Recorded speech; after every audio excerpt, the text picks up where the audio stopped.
Okay, is the slide visible now in the presentation mode? Yes, sir. Okay, fine. So this PPT has been very thoughtfully made by me, and every word has a meaning. So as I told you that if you want to appreciate what will be taught in the rest of the semester in the next 45-50 lectures, then it is very important for a student to attend today's and the next session, which is entitled as a brief introduction to power electronics. So as I told you, there is a purpose for me putting every word and also coloring the words also. You see here the name power electronics has been written using three different colors: red, yellow and blue, to indicate that there are three phases in a AC system, that is R, Y and B. And power electronics should have something to do with three-phase AC supply. That is why I have put the three colors here. So we abbreviate power electronics as P, and specifically these four words or five words will actually tell us what power electronics actually deals with. So using electronics to control power. Okay, so power electronics has been entitled as using electronics to control power. Now which power are we referring to, and what does it mean when we say using electronics? Because electronics is a very broad term. Electronics means many things. Electronics means semiconductor devices. Electronics means electronic circuits. Electronics also means microcontrollers and many more things.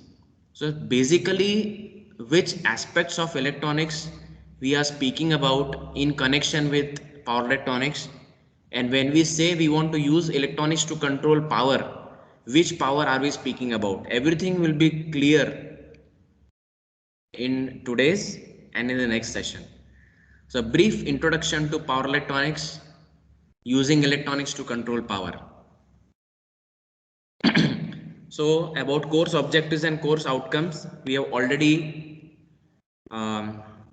narrated them and also explained them, and also related the three course objectives as well as four course outcomes with our theory syllabus. So I will not repeat that again. And as I told you that power electronics practicals, they appear in the exam as a combination with the subject ITCT, jointly called as Power and ITCT Lab. And a student getting a chit in the Power and ITCT Lab exam can either belong to Power Electronics or ITCCM. And all these marks and heads are all clear in the syllabus. There is no need to discuss that. Now let us go into the basics of the subject. What do you feel does PE deal with? Maybe power electronics is like this. Power electronics can be this. Power electronics should be this. It may be a combination of some branches. And last but not the least, the most authoritative opinion for any student is what the seniors say. Right? So if seniors are in knowledge, we can accept their verdict, otherwise not. So what exactly power electronics is?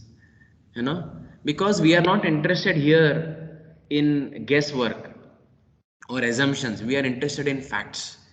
So what do you think should power electronics be? Maybe it is this. Power electronics can be this, it should be this. Any guesses from your side? Any idea? Which of these options, except the last one, would you think considering to define power electronics in for a layman? We are not going into the technical definition of power electronics. We want to know that if you want to say what is power electronics to a layman, how will you explain? Yes, I have allowed the students to unmute themselves.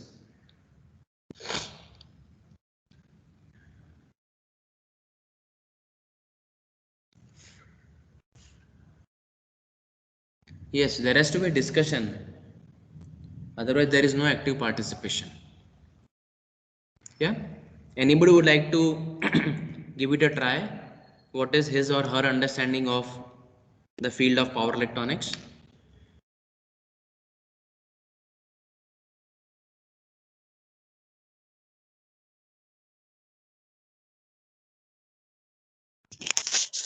Power electronics deal with the control of power with the help of electronical circuits. Yeah, so this can be a layman definition. It was in the first slide, using electronics to control power. So the answer to this question is the fourth one, that it may be a combination of some branches. Okay, so this is the right answer. Yes, it is a combination of two branches, power engineering and electronics engineering. So yes, while we say power electronics as using electronics to control power, it is a combination of two engineerings, that is power engineering and electronics engineering. Electronics engineering we have a very good idea about because we already spent 1 year in second year. But what does power engineering mean? Needs some clarification, right? So just as mechatronics is said to be a combination of mechanical systems and electronics, power electronics is a combination of power and electronics. Other words, power engineering combined with electronics engineering gives us power electronics. But which power are we actually pointing to? What is the meaning of the word power? When we say power, for a politician, power is defined differently. For a wrestler, power is defined separately. For a mother, power is defined separately. For a father, it is defined separately. For an industrialist and a programmer in IT industry, power is defined separately. So, what is the definition of power here? Which power are we pointing to? Let us see. Yes, electrical engineering. So if you go to IIT and some of the universities in US, they do not have any branch called as ENTC engineering. I do not know if IITs have started, lately, but before some years, IITs had a branch called as electrical engineering. In fact, some of the books on microcontrollers which I have read in my student years way back in 1996, there was one book on microcontroller 8085, the world's first 8-bit microprocessor manufactured by Intel way back in 1974. A book was written on that microcontroller by one author called as Ramesh Gaonkar. So when I saw the introduction of the author, it was written Ramesh Gaonkar, University of Syracuse, Department of Electrical Engineering. I was surprised to see this person has written a book on microprocessors, and microprocessors is a part of electronics field, and why it is written Department of Electrical Engineering. So in many of the universities around the world, even computers, data science, everything comes in the electrical engineering. So electrical engineering is like a very parent branch, like mechanical production, etc. So if we see what electrical engineering is actually made up of, electrical engineering is a combination of three sub engineering, name is electronics, power and control. So electrical engineering is a combination of three fields: electronics, power and control. Now we can briefly do some brainstorming. What does electronics mean? What does power mean, and what does control mean under electrical engineering? That is why I repeat, electrical engineering is a combination of three fields: electronics, power and control. Let us see what does electronics mean here, what does power mean here, what does control mean here. So I have put links for everything. Electronics. Yes, electronics engineering in connection with electrical engineering or the field of power electronics means this. Electronics engineering here means devices. 4148 high frequency diode, OB02BZ2, it's a Zener. Then we have 2N2222, it's a normal low power BJT. Then we have MOSFETs, N channel, and here we have a UJT. So we have a JFET here. BFW10 is a JFET, and 2N7000 is a MOSFET. And here we have Q4 2SK2553L. It is also a MOSFET, but it is having a protection against reverse current using Zener clamper. And below down, we see a hybrid component, which seems to be a combination of BJT and a MOSFET. How?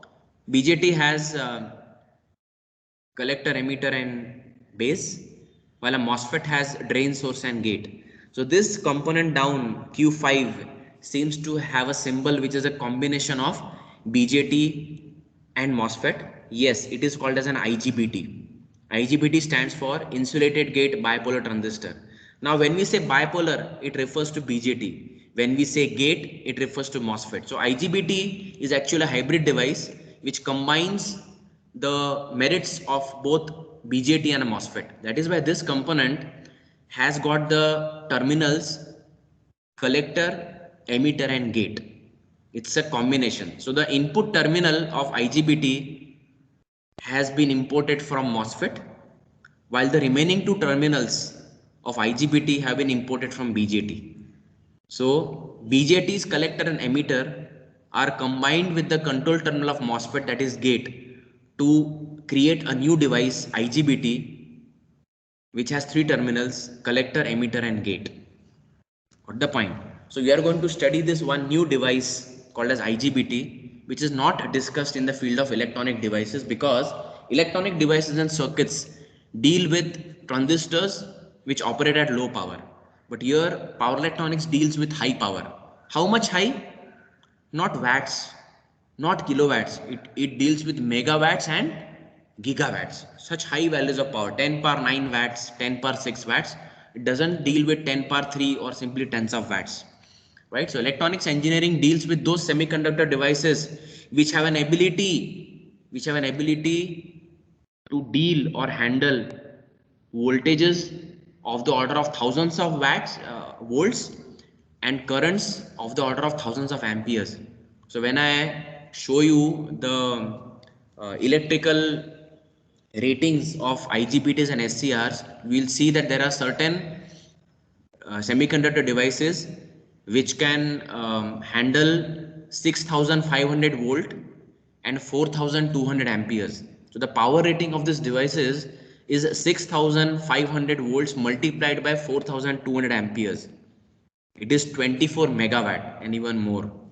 So in this particular subject, we are going to deal with devices who can handle thousands of volts across them in off state and can current thousands of amperes through them in the on state. Right? So electronics engineering here, it means semiconductor devices which can handle high voltage and high current. What does power mean? Power means power engineering, and power engineering deals with four things: generation of power, transmission of generated power, distribution of the power, and utilization of power. So generation, transmission, distribution and utilization are the four aspects with which electrical engineers deal with after they have generated AC power.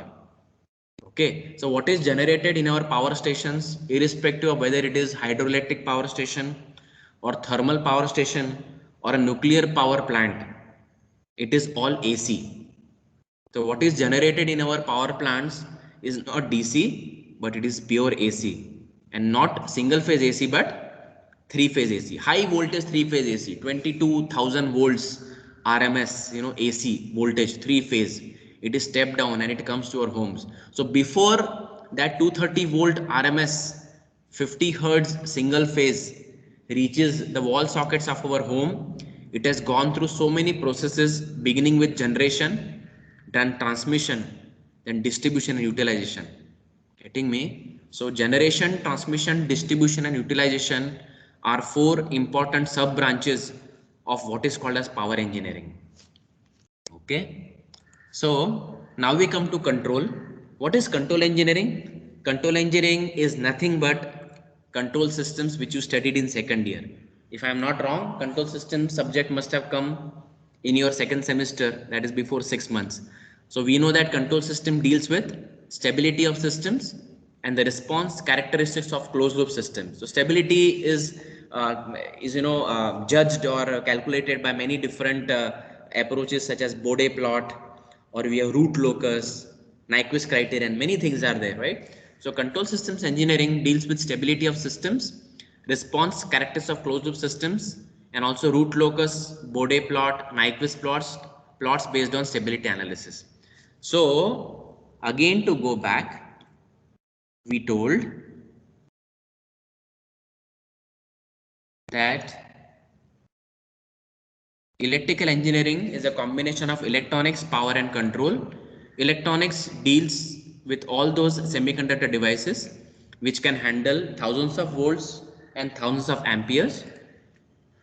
Power deals with power engineering, generation, transmission, distribution and utilization of power. And third is control engineering. It deals with stability and response characteristics. Let us go ahead now. Now, what are the functions of power electronics? It is very, very important for you to understand this thing. Otherwise, you will never be able to appreciate what is happening in the theory sessions and why I have to perform practicals in the labs in this way. So functions of power electronics are of two types, namely process and control. So power electronics deals with electronics to process and control power.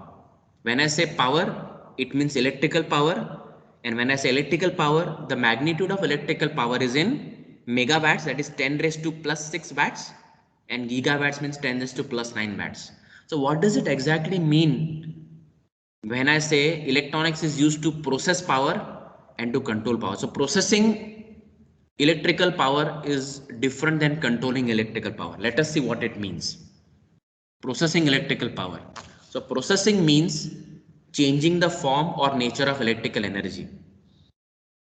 I repeat, processing of electrical power means changing the form or nature of electrical energy.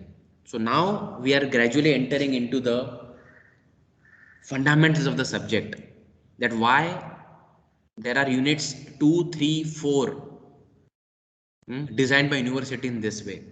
Why we have converters, why we have inverters, why we have choppers, why we have AC voltage controllers in the units of power electronics theory. The reason is here. Changing the form or nature of electrical energy is called as processing. And first we should know that electrical energy primarily exists in which form, right? So electrical energy primarily exists in this form.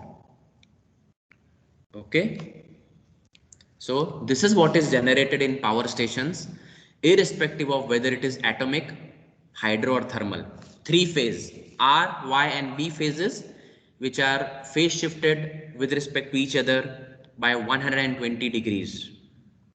Okay, so this is what is generated in power stations irrespective of what is the source. So electrical source or electrical energy is available in the raw form as three phase AC, and the frequency is always 50 Hertz whether it is single phase or it is three phase. If it is single phase supply, frequency is 50 Hertz, and in India the value of voltage in RMS is 230. Sometimes it is called as 210, 220, 230. It's all okay. But anything more than 230 is called as high voltage or over voltage. Anything less than 200 is termed as under voltage. So 170 volts RMS is generally termed as under voltage, and 270 is termed as over voltage. And if it is three phase system, the frequency is again 50 Hertz, but now we have three phases: R phase, Y phase and B phase.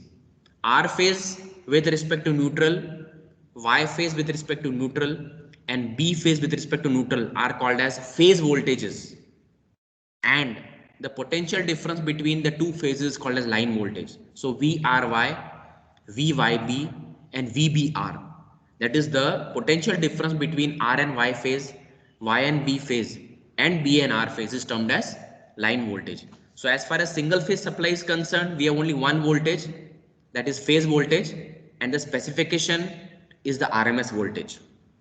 If it is three phase, then there are two specifications: phase voltage, which can be of three types: R phase, Y phase and B phase. The second specification is the line voltage, that is the potential difference between the phase voltages. But whether it is single phase or three phase system, the voltage, the frequency is always 50 Hertz, and the voltage specification for three phase system is 400, 415 or 440 volts. Getting me now? So whenever the voltage specification is given about 400 volts, in always understand it is referring to a three-phase system, and the voltage is actually line voltage. So line voltage RMS value is specified for three-phase system, while RMS voltage 200 and around voltage is specified for single phase system. Be very clear about it.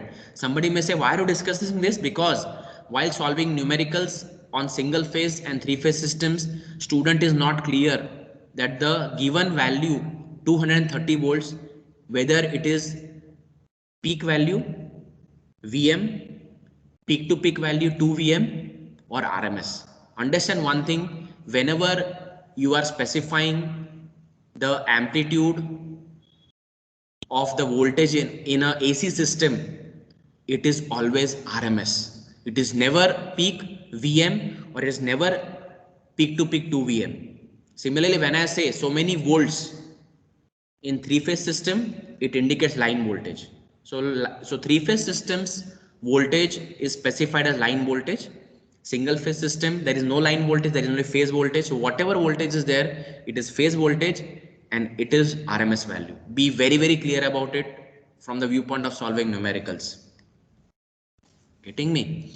So when I say processing power, it means changing the form of the power. So AC signal, the original energy source is Vs equal to Vm sin omega t plus phi. Phi is the phase shift with respect to the origin. Getting me now? That is the intersection of x axis and y axis. So here we see in front of us, we have the graticule or the screen of the CRO, and we see that the sine wave is starting, it is actually crossing the origin 0, 0. That means it is having phi equal to 0. So the sine wave which is appearing in front of us can be specified as Vm sin omega t, because phi is equal to 0. Is it clear? So now, having known that the original energy source is AC, which is generated in the power station and it is sent to us, we understand that this AC, when it is converted into anything other than AC, that will be the meaning of processing electrical power. That means if I convert AC into DC, if I convert AC into AC with a different RMS value, everything will fall in what is called as processing of electrical power. Okay, so we know that electrical energy exists in two forms, that is AC and DC. And we know that when we give this single phase AC to what is called as a bridge rectifier shown in middle, what we get at the output after filtration is actually pure DC. Getting me? So now there are many types of AC and there are many types of DC, which we will be covering in the fourth lecture in the week. That is, what are the types of AC and what are the types of DC. One is called as pure AC and impure AC. We have pure DC and we have impure DC. That is very important for us to know, right? So now, whenever I try to change the nature or form of electrical energy, that is called as processing electrical power. Now it is important for us to know what we mean by controlling electrical power. So controlling electrical power means this, that controlling means changing either magnitude or frequency of electrical energy without changing its form is called as controlling electrical power. So sometimes you may change the form of electrical energy, that is called as processing, and other times you will not change the form of the electrical energy, you will simply change the magnitude or frequency.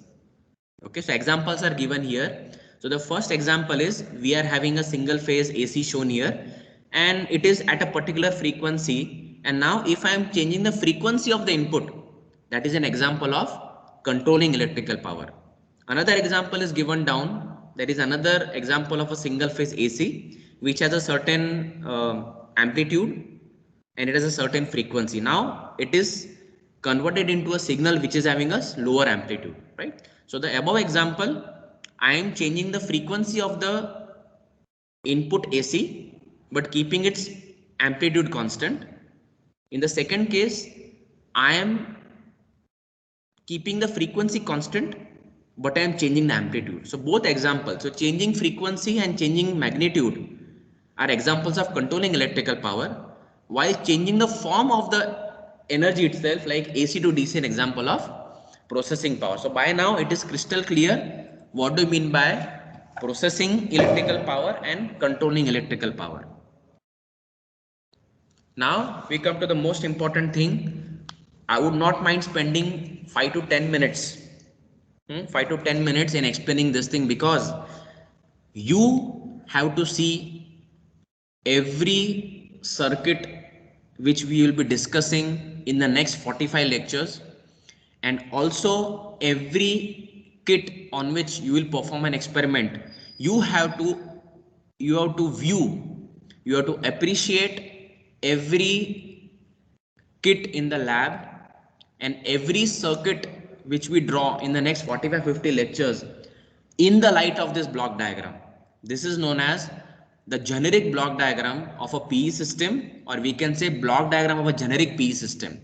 No matter whether we are discussing converters or inverters or choppers or AC voltage controllers or cycloconverters or resonant converters, all these 6 power transformers which we are going to discuss have to be seen in the light of this block diagram. I'll show it. Now before I flash the block diagram of a PE system, I want you to focus on this particular figure which is shown here. So here I have shown one man with raised hands. Obviously every man or woman has a brain and they are having muscles also.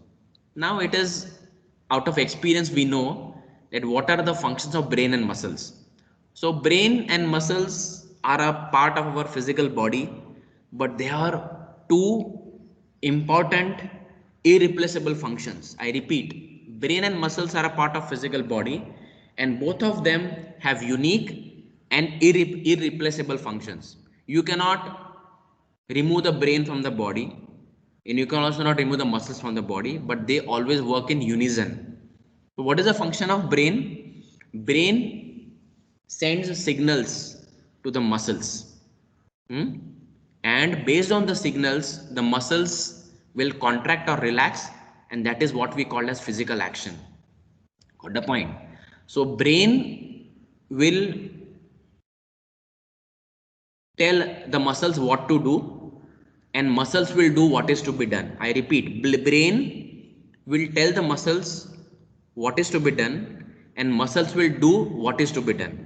So brain does not have physical strength, but it has intelligence, and muscles do not have intelligence, but they have physical strength. Getting me? So just as in our body, the brain is responsible for signaling to the muscles what is to be done, and muscles will respond to the brain signals and do what is the needful. Is it okay? The same kind of concept also exists in a power electronic systems. So again I repeat, brain has intelligence but no physical strength. Muscles do not have intelligence but they have physical strength. Is it okay? Try to appreciate this brain muscle analogy in a power electronic system. Now we'll discuss what I mean. Yes. So this is our block diagram. Got the point? This is our block diagram. And so our power electronic system basically consists of 4 blocks, basically 5 blocks. The 5th block will come after some time, because there is a purpose. There is a purpose of that particular block being here. That is why I have purposefully not shown that block here. So power electronic system, no matter whether it belongs to any of the 6 power transformers, it must contain the 5 blocks. The first block is to the extreme left, which is called as electrical energy in one form. To the extreme right, we have the load, which is to be driven. In between the electrical energy and the load is our power circuit, or power electronics circuit, or power electronic system. So power circuit can also be called as power electronic circuit or power electronic system. So the power circuit, it exists between the electrical energy and the load, and the power circuit will operate in response to the control circuit signal. Is it okay? So now there is control circuit whose output is given to the power circuit. Now you should be able to appreciate. Now who can tell me that in these 4 blocks, in connection with the brain muscle analogy, who is the brain and who is the muscle? My question to the class is, if you have understood the brain muscle analogy in our body, I want you to tell that in this block diagram of PE system, which block is analogous to brain and which block is analogous to muscles. Start. Control circuit is brain. And who is the muscle here? Control circuit is brain is the correct answer. Who is the muscle here? Yeah. Load. Power circuit. Somebody said load. Load. Somebody said load. Huh? Power circuit. See, muscles have strength, right? So power circuit should be something which can handle large values of power. When I say large values of power, because power is voltage into current, anybody which can handle high voltage and high current will be called as power circuit, is it not? Somebody may say load. Well, a load also handles high voltage and high current, but ultimately it is not receiving signals from the brain, na? Is it not? Are you getting this? Yes.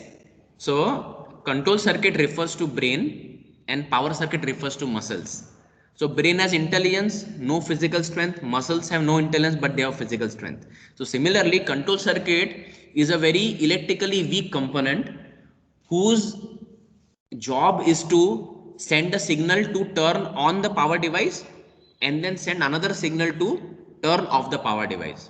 So control circuit is responsible for turning on and turning off a semiconductor device which is having tremendous capacity to handle high voltage and high current. So power circuit refers to muscles in the body and control circuit refers to brain. Just like brain sends signals to the muscles to do the job and the job is done by the muscles, similarly control circuit will send the switching signals to the power circuit and tell that when you have to remain on and when you have to remain off. Now understand one thing, I am again repeating my previous statement that the beauty of power electronics and its difference with respect to electronic devices is that there are BJTs and MOSFETs used in EDC and there are BJTs and MOSFETs used in power electronics. But the only difference is in EDC, BJTs and MOSFETs predominantly work in the linear region as amplifiers, while the same devices, I do not say same devices, the same kind of devices, they are used in power electronics, but they are used as a power switch. When you say power switch means for why power switch? Because switch means only two states, on and off. And why power switch? Because it can handle large values of power. So the BJTs and MOSFETs which we are going to use in the field of power electronics, they are surely going to act as semiconductor switches, but in addition to being semiconductor switches, they are also going to handle large values of voltage and current, large values of power. That is why a BJT or a MOSFET used in power electronics is markedly different than the BJT and MOSFET used in EDC. Why? Because those BJTs and MOSFETs, they handle low power, while here the devices handle large power. Understand the difference. And there is a technical definition which tells that when can any semiconductor device qualify to be called as a power device. That will come later. Is it okay? So understand one thing, that the control circuit in a PE system is similar to the brain in the body and power circuit is similar to the muscle in the body. Now electrical energy is connected to the load not directly through a copper wire but to a power circuit. So when the control circuit sends a signal to power circuit that now we become on, the load gets connected to the electrical energy. It can be AC or DC. Similarly, when the control signal sends a signal to switch off the power circuit, then the load is disconnected. So in a power electronic system, there are only two things happening.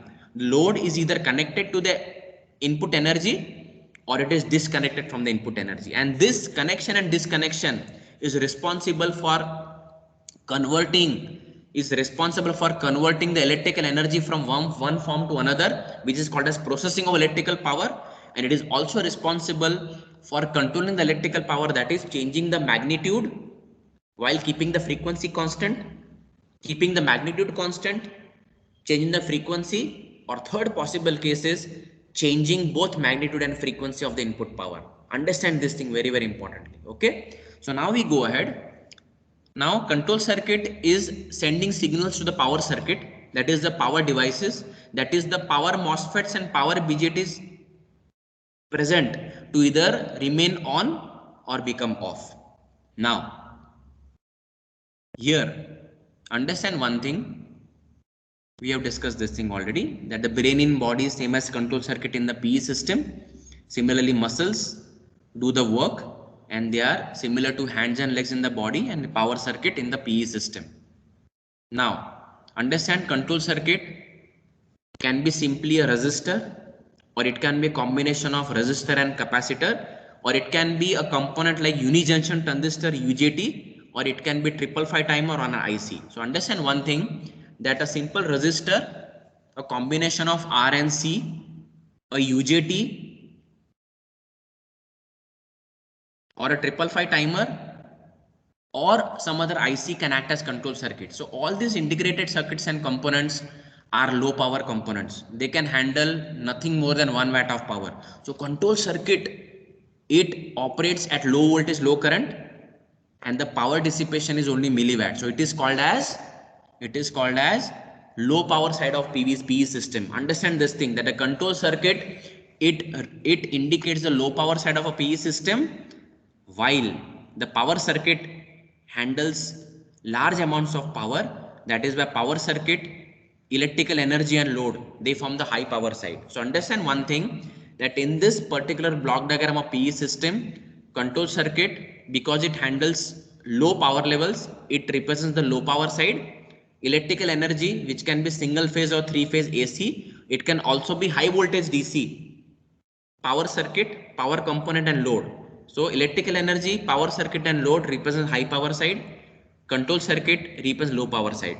Now if control circuit's output is going to be connected to the base of power BJT or gate of power MOSFET, and if there is a direct copper connection between the output of control circuit and the base or gate terminals, there may be a problem. Why?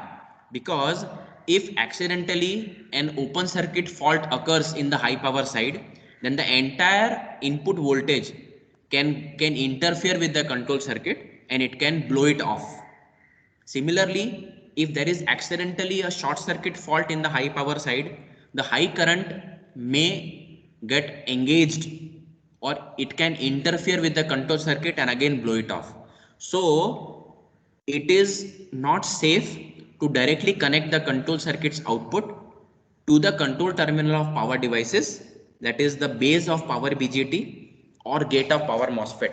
That is why we always put the fifth important block in the system. It is called as isolation. This is the fifth block of a PE system. So if there is no isolation between control circuit and power circuit, then if there is an accidental open circuit fault or a short circuit fault in the high power side, the high voltage and or high current may pass on to the control circuit and completely blow it off. So the brain may get damaged if this happens. That is why practically in any power system, you never ever connect the output of control circuit directly to the base or gate of power BJT or power MOSFET respectively, because we want to completely have an electrical isolation between low power side and high power side. Now what is important to know is who can act as isolator, who can act as control circuit, which are the different types of loads which can be driven, which are the different semiconductor devices which can form the power circuit block, and what are the details of electrical energy. So which are the different types of electrical energy which can form the leftmost block, which are the different types of loads which are practically existing, which are the different semiconductor devices which can form the block power circuit, what are the different components which can act as a brain or control circuit of the system, and which are the isolators. So we have separate slides for all 5 of them, and we will go to those details step by step. Now what we are seeing in front of us, is actually called as the block diagram of the PE system and open loop, because there is no feedback. There is no feedback from the output to the input side. So whenever any system does not have any connection between output and the input side, that is called as an open loop system, which you have studied in CS. And there is something called as a closed loop power electronic system also. You see here? So it is like this. Got the point? So electrical energy is applied to power device. It is switched on and off using control circuit. Power device will convert, it will process or control the input electrical energy and give it to the load, that is motor load and mechanical load. Now the output is sampled using a sampling circuit. There is a sensing circuit here which takes one input as reference and another input as output, and the difference between the reference value and the sampled output generates what is called as an error signal. If error signal is 0, no action is taken. If we see that the sampled output is larger than the reference value, it will generate a positive error. In that case, what will happen is control signal, which is now a smart device, will now change the control signals to the device in such a way that it will reduce the output, because the error has to be made 0. On the other hand, if the sampled output is less than reference value, it generates a negative error. In that case, what has to be done is that the output has to be increased in order to make the error equal to 0. So there are two actions taken. Okay, so after the error signal is seen to be positive, the control signal will be increasing the drive. So it is increasing that. So I have shown it with a thicker red arrow. So the middle dotted red arrow indicates normal operation when the sampled output is equal to reference value, that is error signal is 0. If error signal is positive, that means what is to be done? The control signal has to either increase the drive to increase the output, or it has to reduce the drive to reduce the output in order to make error signal as 0. So this is called as a closed loop system, right? I'll again tell you electrical energy. If you want, we can flash the slide again. Okay, electrical energy is given to power device. It is switched on and off using control circuit. It converts, processes or controls the input power. Motor is driven. The output of motor is sampled using sampling circuit. Sampled output. Sensing circuit is given a reference value. The difference between reference value and sampled output is error signal. If it is error is equal to 0, it is well and good. If it is positive or negative, what will happen is that either the drive to the power device is increased or it is reduced in order to make the error signal equal to 0. So what we are seeing in front of us is called as the block diagram of PE system closed loop. Okay. Now PE system components. Now here we come to which part?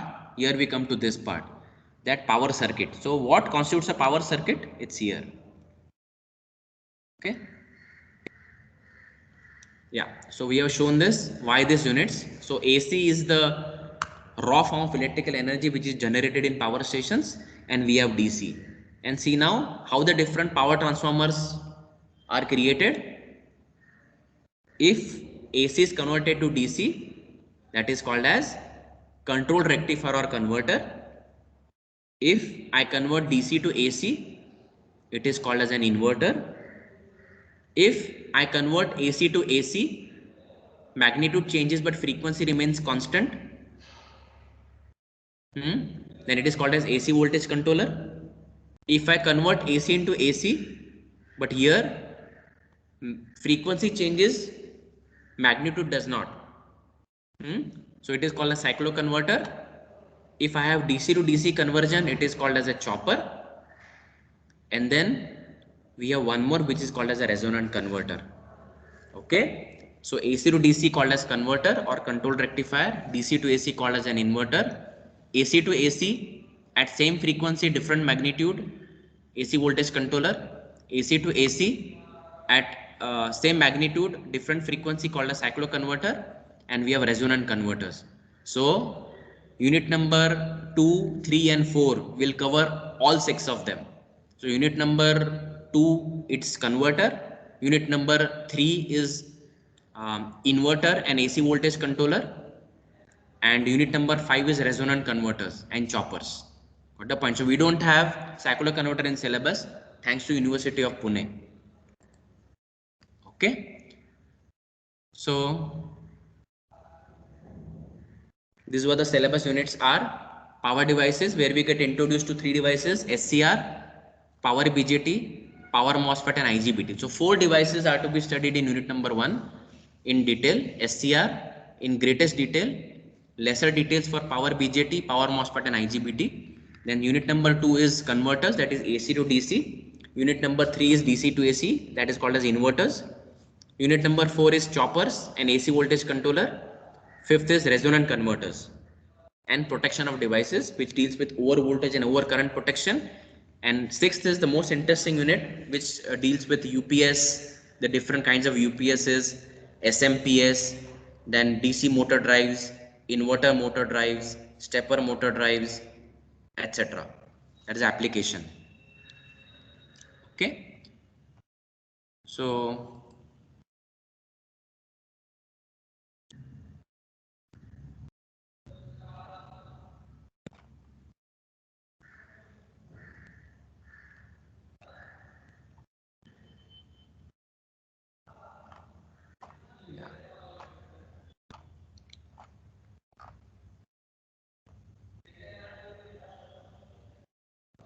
yeah, so we were here. So which are the different kinds of devices which can be used in power electronic circuits? They are basically classified into 3: power diodes, power transistors and thyristors.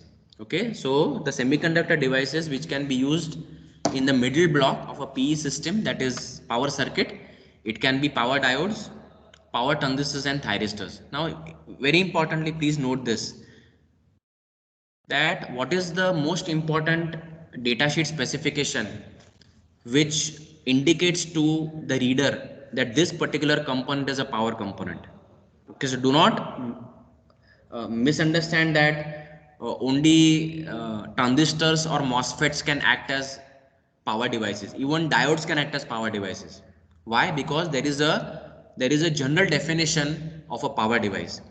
Understand one thing, that if any component's datasheet says that the maximum permissible power or PD max is greater than or equal to 2 watt, it is a power component. I repeat that if the maximum allowable power dissipation of any component is greater than or equal to 2 watt, it is a power component. Then it can be power resistor, it can be power inductor, it can be power capacitor, it can be power diode, it can be power transistor, it can be power MOSFET.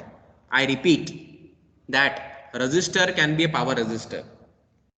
As soon as you see in the data sheet that the PD max of any component is greater than or equal to 2 watt, immediately this detail qualifies that component as a power component.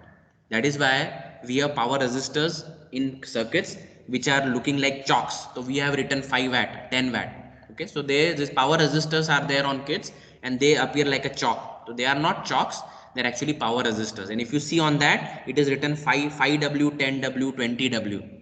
Getting me, na? So we have power resistors, power inductors, power capacitors, power diodes, power transistors and thyristors. So if you don't believe in me, I'll flash to you the data sheets of power diodes, power transistors, and show you that. See, the data sheet is telling that PD max is equal to 5 watt, 6 watt, 7 watt, 50 watt, 100 watt. That means the value is greater than 2 watts.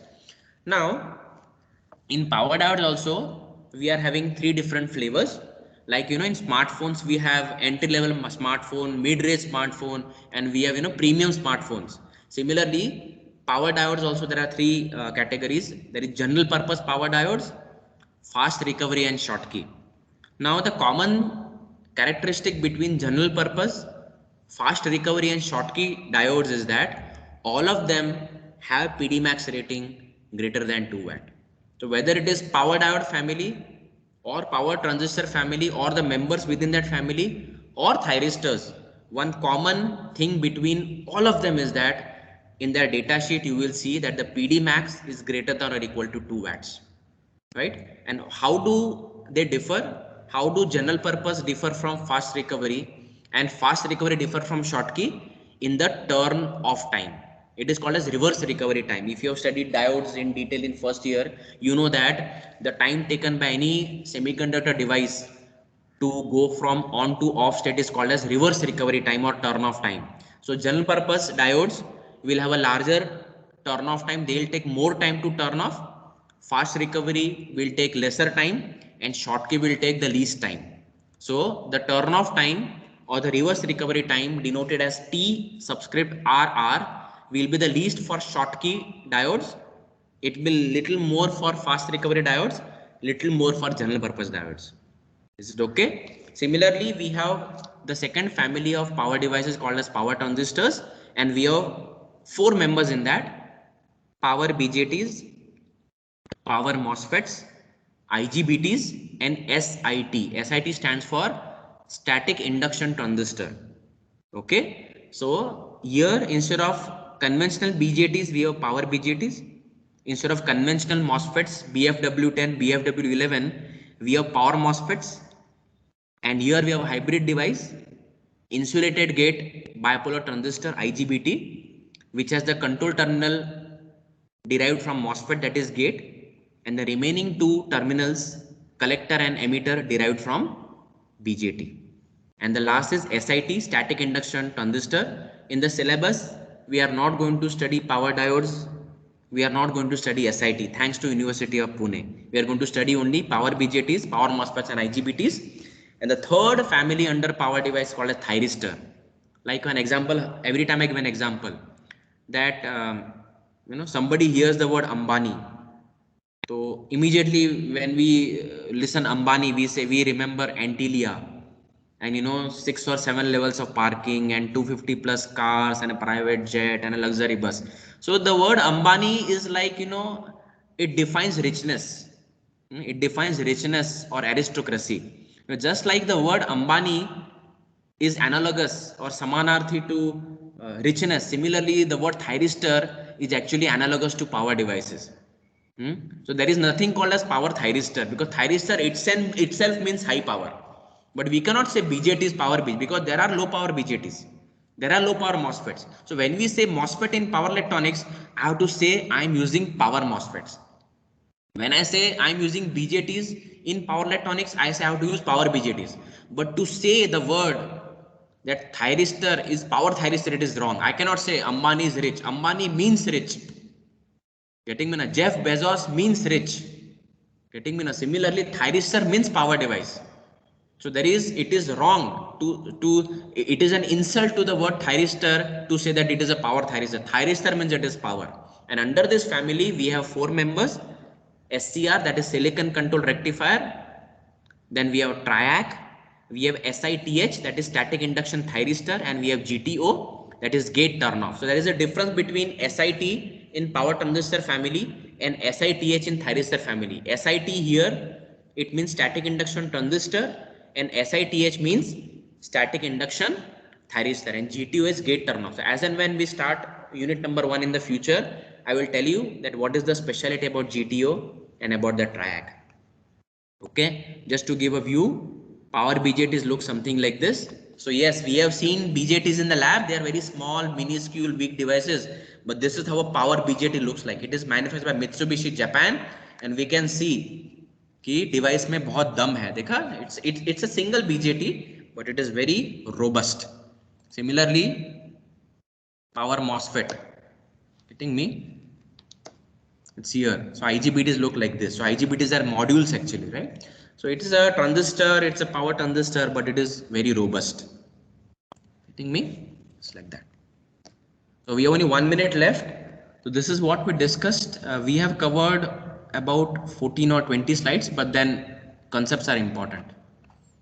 Okay, so it's 12:15. So we'll stop here. I don't want to eat away the time of another staff member.